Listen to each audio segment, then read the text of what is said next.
berjumpa kembali Bapak, Ibu dan saudara-saudari sekalian. Di tahun 2023 ini, kita awali dengan membahas kitab yang baru pula, walaupun masih melanjutkan dari kitab Taurat, yang diyakini sebagai kitab hukumnya bangsa Israel, bangsa Yahudi. Di kesempatan yang baik ini, kita akan menelaah sekaligus dua pasal dari kitab Imamat, yakni pasal pertama dan kedua. Tidak perlu berpanjang lebar lagi, kiranya Bapak, Ibu dan saudara-saudari semuanya telah menyiapkan segala sesuatunya yang dapat menemani Anda agar nyaman dalam menyaksikan tayangan kita ini. Kami akan membacakan ayat demi ayat seperti biasa. Kami mulai dari ayat pertama. Korban bakaran, ayat ke-1. Tuhan memanggil Musa dan berfirman kepadanya dari dalam kemah pertemuan, "Berbicaralah kepada orang Israel dan katakan kepada mereka, apabila seseorang di antaramu hendak mempersembahkan persembahan kepada Tuhan, haruslah persembahanmu yang kamu persembahkan itu dari ternak, yakni dari lembu sapi atau dari kambing domba. Jikalau persembahannya merupakan korban bakaran dari lembu, haruslah ia mempersembahkan seekor jantan yang tidak bercela. Ia harus membawanya ke pintu kemah pertemuan, supaya Tuhan berkenan akan dia."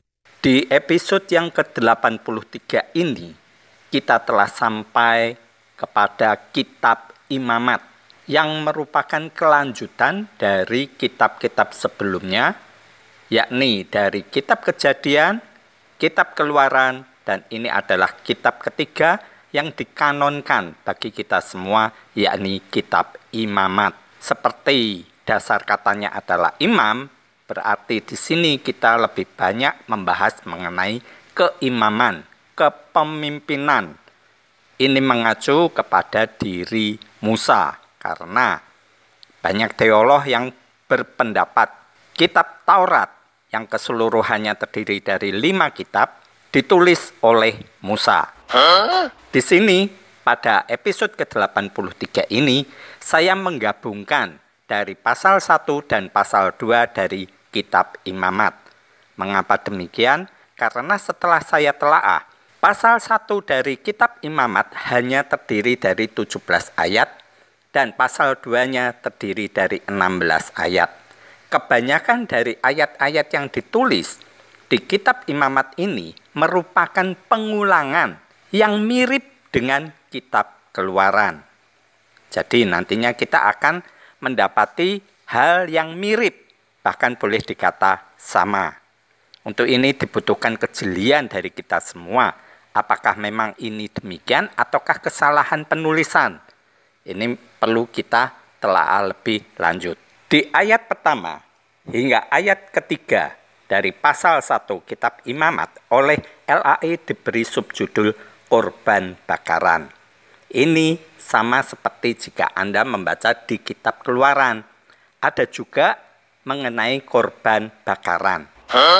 Tuhan Allahnya Israel yang biasa disebut YHWH telah menentukan bagi orang-orang Israel untuk memberikan korban bakaran. Di sini kita melihat diberikan informasi Tuhan memanggil Musa dan berfirman kepadanya dari dalam kemah pertemuan. Ini tidak seperti dahulu kita melihat, membaca bahwa Tuhan Allah sering berbicara dengan Musa di atas gunung. Sekarang Tuhan berbicara di dalam kemah pertemuan. Mungkin karena Musa sudah tua, makanya capek kalau naik turun gunung, makanya minta Tuhan bicara di kemah pertemuan. Dan juga kemah pertemuannya pun sudah jadi. Di sini di ayat 1 hingga 3, Tuhan meminta kepada Musa, apabila seorang dari antara bangsa Israel ini memberikan persembahan kepada dirinya, yakni kepada Tuhan Allahnya, maka persembahan itu harus dari ternak, yakni lembu sapi atau dari kambing domba. Ini merupakan persembahan yang diminta oleh Tuhan Allahnya Israel. Di sini kita mendapati kata apabila. Berarti persembahan yang diminta oleh Tuhan Allah ini bukanlah satu keharusan, tetapi Jika memang ada orang yang ingin memberikan persembahan, Tuhan Allah ini mengharuskan persembahannya berupa lembu sapi atau kambing domba. Jika tidak punya, ya tidak usah repot-repot untuk memberikan persembahan. Inilah yang harusnya kita telaah, kita teliti dengan kecerdasan yang waras. Jika Tuhan mengharuskan kita memberikan persembahan, maka penulisannya tidak akan ditulis dengan kata apabila. Namun, jika memang kita ingin memberikan persembahan, barulah Tuhan Allah ini mengharuskan. Beda ya, Bapak Ibu, Saudara sekalian. Jika memang Anda ingin memberikan persembahan menurut kitab imamat ini, maka ada keharusan sesuai dengan keinginan si Tuhan. Tapi jika Anda memang tidak ingin memberikan persembahan, Tuhan pun tidak apa-apa. Ini perbedaannya dengan khotbah-khotbah para pendeta. Inilah awal muawal dari kitab imamat ini. Dan persembahan yang diminta oleh Tuhan haruslah seekor jantan. Baik itu lembu sapi ataupun kambing domba, harus jantan dan tidak bercela. Jadi tidak ada cacatnya sama sekali. Mari kita lanjutkan di ayat berikutnya, di ayat keempat. Ayat keempat. Lalu ia harus meletakkan tangannya ke atas kepala korban bakaran itu, sehingga baginya persembahan itu diperkenan untuk mengadakan pendamaian baginya. Kemudian haruslah ia menyembelih lembu itu di hadapan Tuhan, dan anak-anak Harun, imam-imam itu, harus mempersembahkan darah lembu itu dan menyiramkannya pada sekeliling mezbah yang di depan pintu kemah pertemuan. Di ayat keempat dan kelima ini, jika Anda memang pemerhati dari channel Sang Penghujat dan juga Anda adalah pembaca Alkitab yang benar-benar cermat, Anda akan mendapati cerita ini mirip dengan kitab Keluaran di pasal ke-29. Di mana saat itu ada pentahbisan pada diri Harun dan anak-anaknya sebagai imam. Di situ diceritakan Tuhan memerintahkan kepada Musa untuk melakukan persembahan dengan menyembelih lembu. Ceritanya mirip, hanya bedanya di sini di kitab imamat yang menyembelih lembu adalah orang yang memberikan persembahan. Sementara di kitab Keluaran dilakukan oleh Musa dan Harun. Tetapi kronologi cara ibadahnya tetap sama, upacaranya tetap sama. Yakni ada darah lembu yang disiramkan pada sekeliling mezbah. Bedanya jika pada waktu di kitab Keluaran tidak di sekeliling mezbah, tetapi di bawah mezbah. Memang ada yang dipersembahkan, disiramkan di sekeliling mezbah di kitab Keluaran tersebut, yakni pada waktu mengorbankan kambing domba. Tetapi di sini, di ayat kelima, kitab imamat pasal 1, darah lembu itu disiramkan pada sekeliling mezbah. Kita lanjutkan di ayat berikutnya, di ayat ke-6.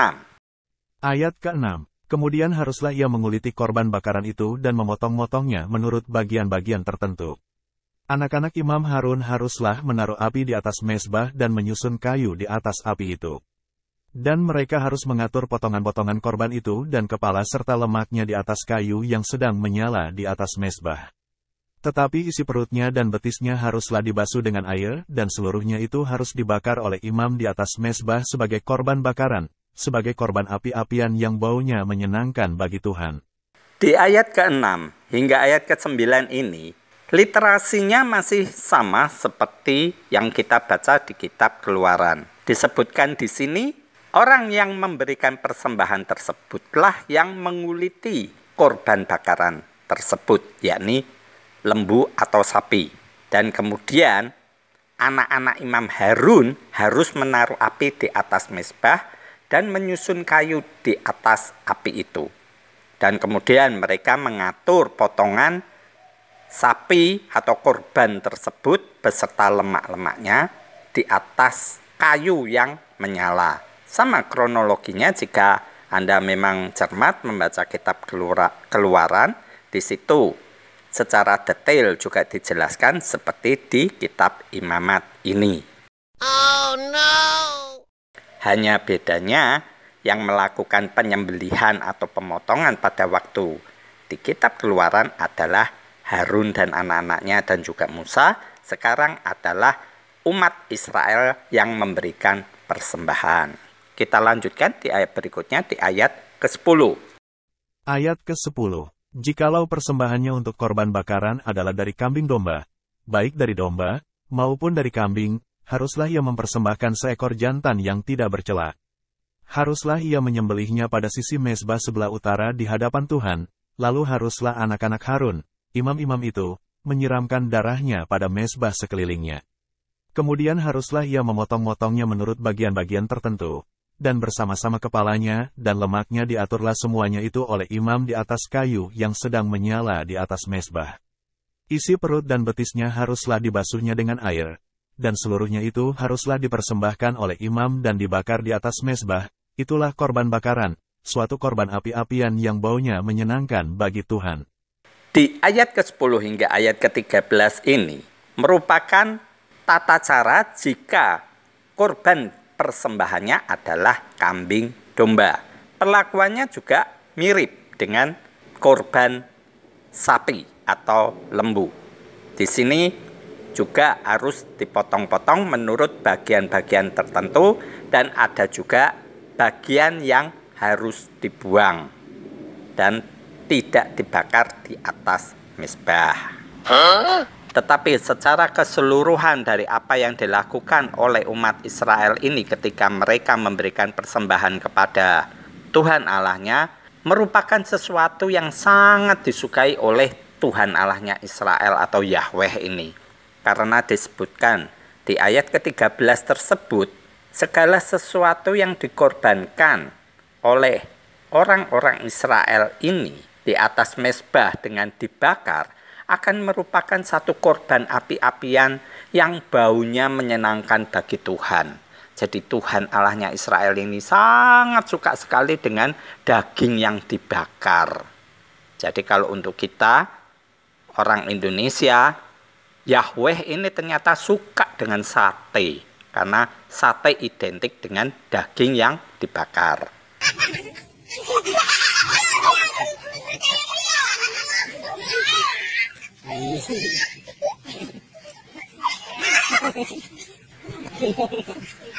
Kita lanjutkan di ayat berikutnya di ayat ke-14. Ayat ke-14. Jikalau persembahannya kepada Tuhan merupakan korban bakaran dari burung, haruslah ia mempersembahkan korbannya itu dari burung tekukur atau dari anak burung merpati. Imam harus membawanya ke mezbah, lalu memulas kepalanya dan membakarnya di atas mezbah. Darahnya harus ditekan keluar pada dinding mezbah. Temboloknya serta dengan bulunya haruslah disisihkan dan dibuang ke samping mezbah sebelah timur, ke tempat abu. Dan ia harus mencabik burung itu pada pangkal sayapnya, tetapi tidak sampai terpisah. Lalu imam harus membakarnya di atas mezbah, di atas kayu yang sedang terbakar. Itulah korban bakaran, suatu korban api-apian yang baunya menyenangkan bagi Tuhan. Di ayat ke-14 hingga ayat ke-17 ini merupakan pembeda dengan kitab Keluaran yang pernah kita baca. Di sini di ayat ke-14 hingga ke-17 ada korban lain yang bisa dipersembahkan oleh orang-orang Israel kepada Tuhan Allahnya, yakni berupa burung. Burung ini adalah burung tekukur atau dari anak burung merpati. Berarti masih kecil yang dikorbankan oleh orang Israel ini. Jadi jika memang orang-orang Israel ini ketika memberi persembahan baik berupa lembu sapi atau kambing domba, ternyata mereka kemungkinan tidak memiliki dana uang untuk membeli hewan-hewan tersebut, maka orang-orang Israel dapat menggantinya dengan binatang yang lebih murah, yakni berupa burung. Tapi di sini pun ada keharusan bahwa burung yang diinginkan oleh Yahweh, Tuhan Allahnya Israel ini adalah dari burung tekukur atau dari anak burung merpati. Burung ini kemudian oleh imam dipulas kepalanya. Ini menurut saya adalah dipelintir hingga mati. Kemudian darahnya ditekan keluar pada dinding mezbah dan dibakar di atas mezbah. Ada juga cara berikutnya, yakni tembolok serta bulunya harus dibersihkan dan dibuang di samping mezbah sebelah timur, di tempat abu. Di sini juga diceritakan di ayat ke-17, imam harus mencabik burung itu pada pangkal sayapnya, tapi tidak sampai terpisah. Dicabik ini disayat, Bapak Ibu, mungkin dengan menggunakan pisau, tapi tidak boleh sampai putus sayap tersebut. Dan ini kemudian dibakar menjadi korban api-apian yang baunya menyenangkan bagi Tuhan. Sekali lagi di sini diceritakan, dituliskan, ditegaskan bahwa Tuhan Allahnya Israel, Yahweh ini suka dengan daging yang dibakar alias sate.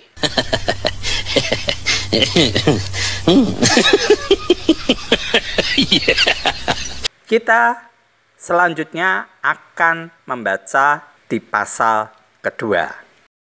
Korban sajian ayat ke-1. Apabila seseorang hendak mempersembahkan persembahan berupa korban sajian kepada Tuhan, hendaklah persembahannya itu tepung yang terbaik dan ia harus menuangkan minyak serta membubuhkan kemenyan ke atasnya. Lalu korban itu harus dibawanya kepada anak-anak Harun, imam-imam itu. Setelah diambil dari korban itu tepung segenggam dengan minyak beserta seluruh kemenyannya, maka imam haruslah membakar semuanya itu di atas mezbah sebagai bagian ingat-ingatan korban itu, sebagai korban api-apian yang baunya menyenangkan bagi Tuhan.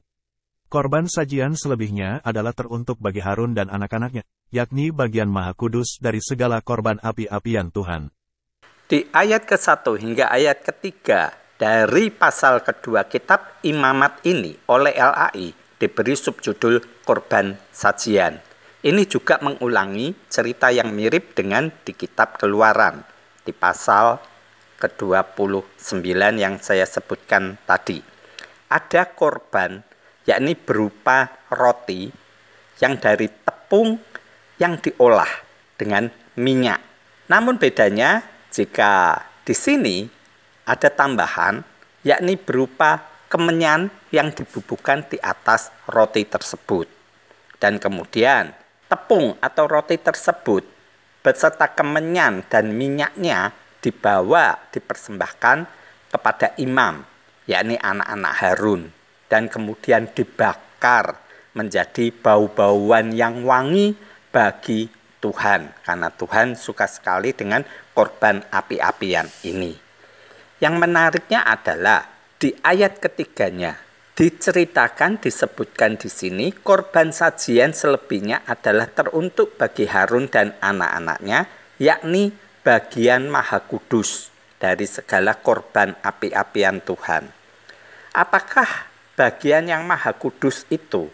Jika ini hanya berupa tepung, roti, minyak, dan kemenyan, apakah memang korban sajian ini selebihnya harus dimakan oleh Harun dan anak-anaknya? Ya, ini kita bisa berasumsi sendiri-sendiri, tapi lebih baiknya jika kita berdiskusi dengan sesama rekan kita yang seiman mengenai ayat ini. Menurut saya, ayat ini pun nampaknya diselipkan tanpa sengaja atau mungkin dengan maksud tertentu sehingga terkesan begitu luar biasanya Harun dan anak-anaknya di hadapan Tuhan, karena mereka akan mendapatkan bagian maha kudus dari segala jenis korban sajian, korban api-apian ini.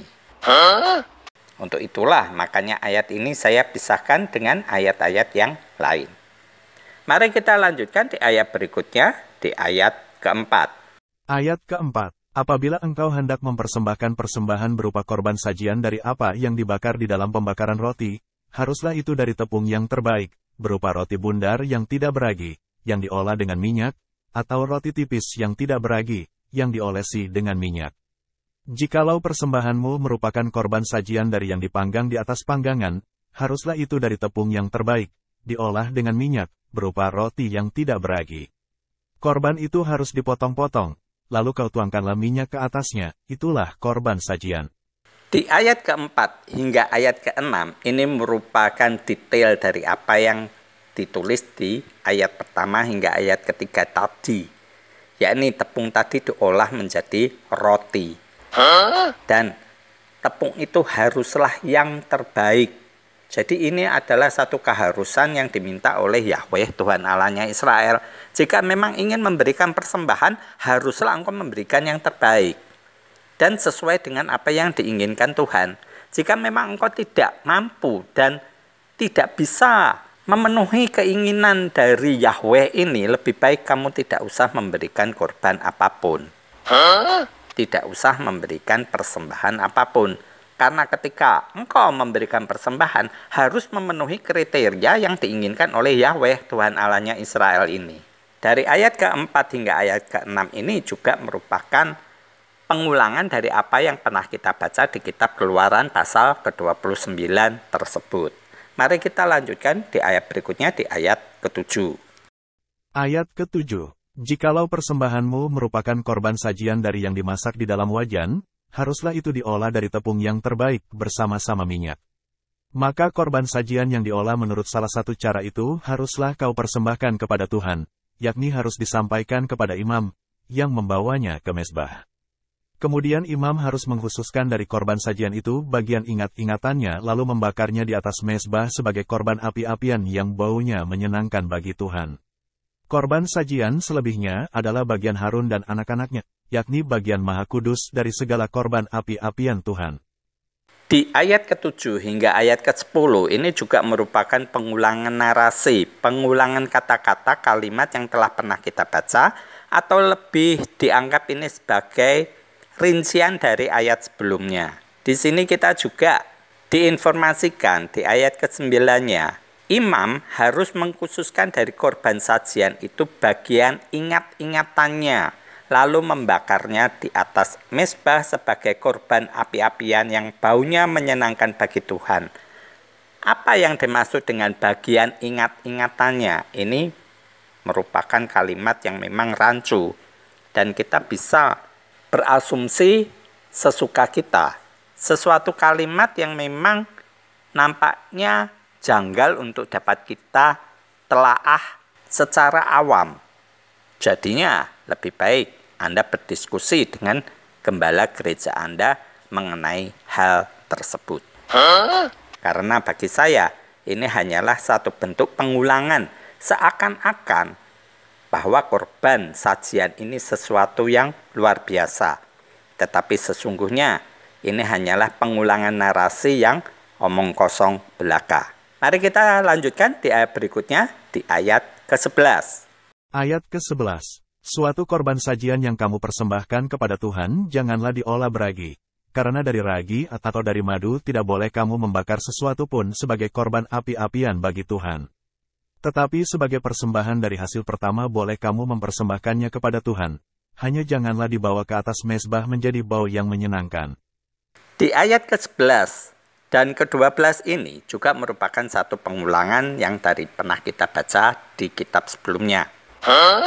Tuhan Allah Israel ini atau Yahweh ternyata memang tidak menyukai ragi.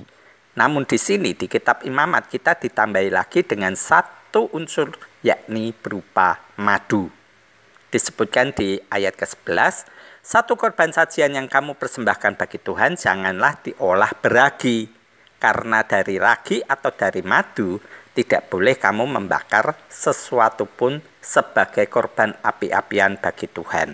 Jadi Tuhan ini tidak suka jika ragi atau madu dibakar di hadapan mezbahnya. Tetapi jika sebagai persembahan dari hasil pertama, boleh. Hanya tidak boleh dibawa ke atas mezbah untuk dipersembahkan sebagai korban api-apian. Jadi ragi maupun madu tidak diperkenankan dibakar sebagai korban api-apian di atas mezbah. Tetapi jika itu sebagai hasil pertama atau buah sulung itu boleh-boleh saja. Lantas bagaimana cara memberikan persembahan sebagai buah sulung ini? Nanti kita akan coba telaah di pasal-pasal berikutnya. Apakah ada mengenai cara ibadah liturgi mengenai buah sulung, yakni mengenai ragi maupun mengenai madu yang dipersembahkan oleh orang-orang Israel. Semoga saja penulisnya tidak lupa mengenai ayat-ayat ini. Kita lanjutkan di ayat berikutnya, di ayat ke-13. Ayat ke-13. Dan tiap-tiap persembahanmu yang berupa korban sajian haruslah kau bubuhi garam, janganlah kau lalaikan garam perjanjian Allahmu dari korban sajianmu, beserta segala persembahanmu haruslah kau persembahkan garam.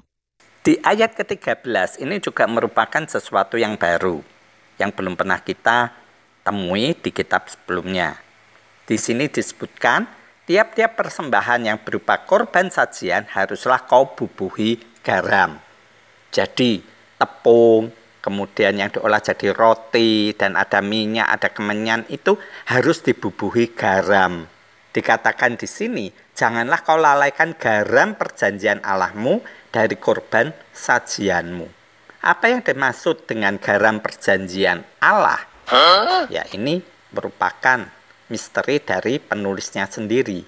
Karena jika kita telaah janji ilahi yang pernah kita temui di kitab Kejadian, ternyata hoax alias bohong belaka. Lantas untuk apa orang Israel tidak boleh melalaikan mengenai garam perjanjian, sementara Yahweh Tuhan Allahnya sendiri telah menjanjikan sesuatu yang omong kosong. Oh no!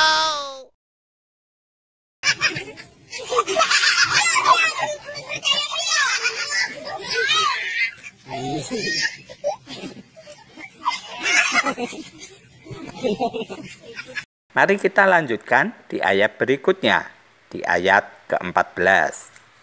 Ayat ke-14. Jikalau engkau hendak mempersembahkan korban sajian dari hulu hasil kepada Tuhan, haruslah engkau mempersembahkan bulir gandum yang dipanggang di atas api, emping gandum baru, sebagai korban sajian dari hulu hasil gandummu. Haruslah kau bubuh minyak dan kau taruh kemenyan ke atasnya, itulah korban sajian. Haruslah imam membakar sebagai ingat-ingatannya, sebagian dari emping gandumnya dan minyaknya beserta seluruh kemenyannya sebagai korban api-apian bagi Tuhan. Di ayat ke-14 hingga 16 ini merupakan ayat-ayat terakhir dari pasal 2 kitab Imamat. Ini juga merupakan satu ayat yang menarik bagi kita untuk kita telaah, kita renungkan dengan sebaik-baiknya. Mengapa demikian? Di sini dikatakan, jika orang Israel ini mempersembahkan korban sajian dari hulu hasil, harus mempersembahkan bulir gandum yang dipanggang di atas api, emping gandum baru sebagai korban sajian dari hulu hasil gandum mereka. Bagaimana mungkin orang Israel bisa memberikan persembahan ini sebagai korban sajian? Gandum ini tidak mereka miliki saat mereka ada di padang gurun.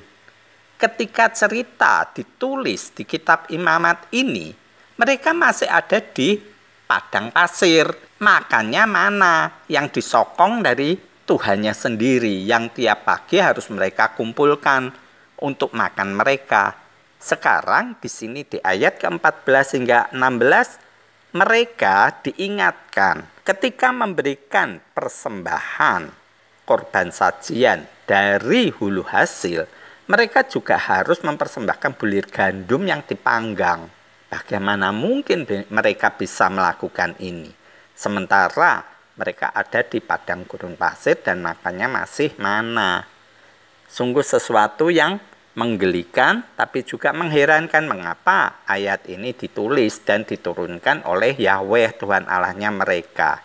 Jika mereka sendiri makannya pun masih kesulitan. Ya, inilah dibutuhkan kecerdasan dari kita, kewarasan dari otak kita. Apakah cerita ini memang benar-benar layak dipercaya dan apa sebenarnya yang dimaksud dari cerita semacam ini? Karena jelas-jelas mereka, orang-orang Israel ini termasuk Musa, ada di gurun pasir dan kesulitan makan maupun minum. Lantas untuk apa? Jika memang benar ayat ini diturunkan bagi orang-orang Israel, bagaimana orang Israel memenuhi perintah dari Yahweh-nya?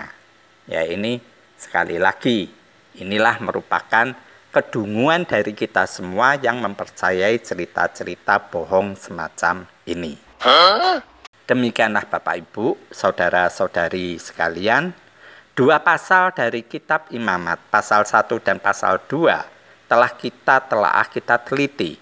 Ternyata sebagian besar dari apa yang ditulis di kitab Imamat ini hanyalah merupakan pengulangan kembali dari apa yang pernah kita baca di kitab sebelumnya.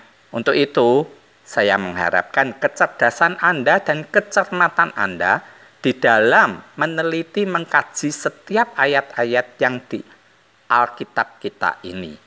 Jadi jangan sampai nantinya kita hanya menjadi korban kebohongan terus-menerus dari para teolog. Besar harapan saya Anda berkenan untuk membagikan informasi ini, channel ini kepada saudara-saudara Anda, teman-teman Anda, kerabat handetolan Anda semuanya, untuk dapat bersama-sama meneliti dan mengkaji isi dari Alkitab kita ini yang diklaim sebagai kebenaran mutlak. Sehingga nantinya kita tidak lagi gampang dibodohi dan dibohongi oleh para teolog-teolog yang memang sebenarnya hanya ingin mengambil keuntungan bagi diri mereka sendiri. Saya mengucapkan banyak terima kasih bagi kesetiaan Anda sampai hari ini di dalam mengikuti channel Sang Penghujat sehingga di episode ke-83 ini. Dan besar harapan saya kita dapat bertemu kembali di episode mendatang untuk melanjutkan pembahasan kita di kitab-kitab selanjutnya. Sekali lagi terima kasih. Shalom.